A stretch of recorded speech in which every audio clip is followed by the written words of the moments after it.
We're not actually racist. We just tell a lot of racist jokes. As a matter of fact, I don't even see race when I look at people. And when it comes to Asians, I don't even see gender. You want to know how I know being gay isn't a choice? Because being straight isn't a choice. Like, if I was a kid and they were to say, hey, Damian, you have a choice of do you want to be heterosexual or homosexual. Now, if you go down one path, there's going to be as much sex as you can handle. And on the other one, I'm promising 1/100th of that amount of sex. Plus, if you get married, you get to live the rest of your life with an insane person. So, I would have chosen to be gay like that. Let me put it this way. The glory hole didn't start in a heterosexual bar. Alright? When you remove women from the equation, sexually, anything is possible. Anything. You don't have to hear a lot of, when you're straight, you have to hear a lot of, I'm tired. Not tonight. Not in the butt. You're gay, you don't hear any of that. It's how much butt, when, and where. I had a slow cousin growing up. He used to wish upon the sun. Inevitably, he did go blind, but he later told me that was his only wish. More power to him. Now, I will enjoy the laughs tonight, and I am thankful for them more than most, because, as you know, nobody likes a fat homeless guy. I have to be successful.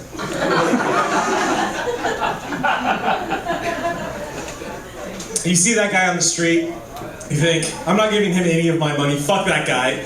He's gonna survive through the winter without any of my help. There is no possible way I need to help this man.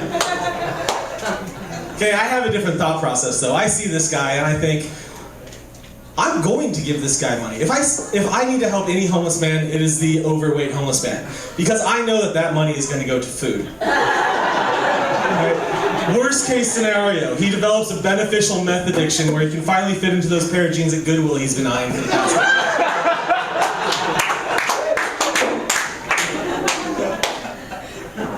I will not help the ones with dogs. They already have a meal in front of them.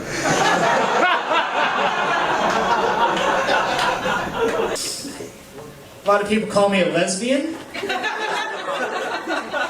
I think it's my feminine features, my sexy ass boots. You know, I use this to my advantage. I go to lesbian bars often, and I pick up women there. And I take them home and I sleep with them. I sleep with lots of chicks. But they all have the same complaint. They all mention to me that maybe I should invest in a girthier strap-on. I like to tell every girl that I go on a date with the same thing the second we start the date. Honey, I fuck like I fight.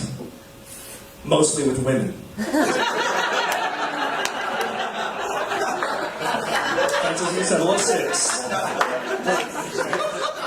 For those of you who didn't get it, I insinuated that I frequently commit domestic violence and occasionally fuck dudes. For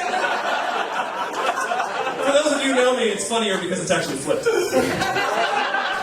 I recently went to my niece's recital of Little Orphan Annie at her school. It was alright. You know, I could have done with a bit more nudity. My least favorite activity growing up was the Freudian slip and slide. My mom just waiting there at the bottom where the do that.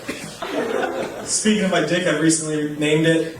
I call it Rosa Parks since black people can't take a seat on it. I had you. I knew I lost you.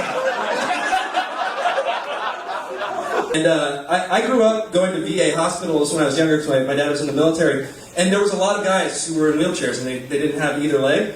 And growing up, I was a young kid. I never thought about war. I didn't think that's how they lost their legs. I somehow got it in my head and automatically assumed that every person who was a double amputee below the knee had lost their legs the same way, which was just walking into hot lava. Like they're just, oh, this is horrible!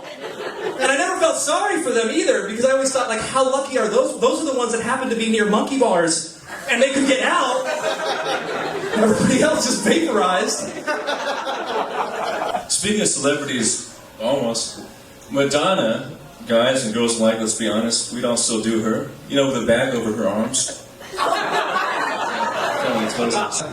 My girlfriend recently got a black eye. Nothing to do with me. She got a black eye, she's wandering around. But my problem was that whenever we would run into people, I think she wanted to work it in that I had not punched her in the face. So we'd meet people and she'd be like, I walked into the door, I walked away. And I had to start telling her, like, stop telling people that. Don't tell them that happened. She's like, why? What? I don't want them thinking bad things about you. And my whole view is this, and I think a lot of guys have this perspective. I don't hit women, but there are certain women that I don't want to know that.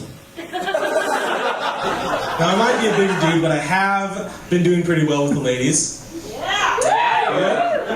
I have a secret. I pick up women at breast cancer walks.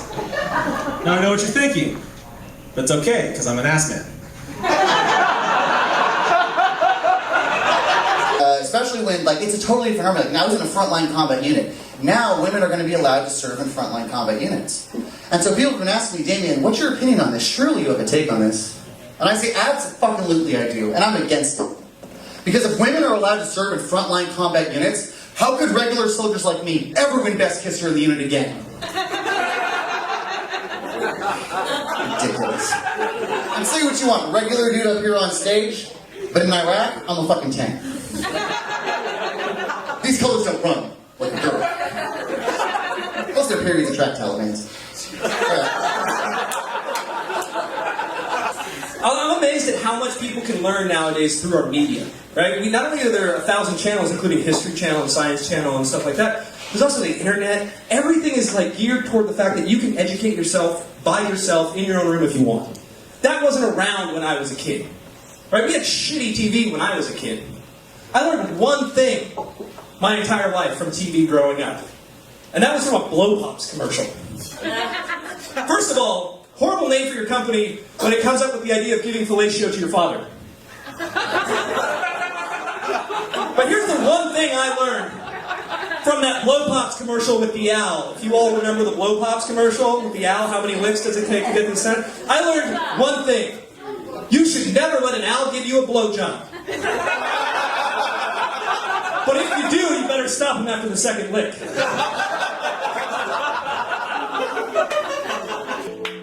I like this Rosa Parks joke. Though technically it was inaccurate. You wouldn't say you couldn't ride it.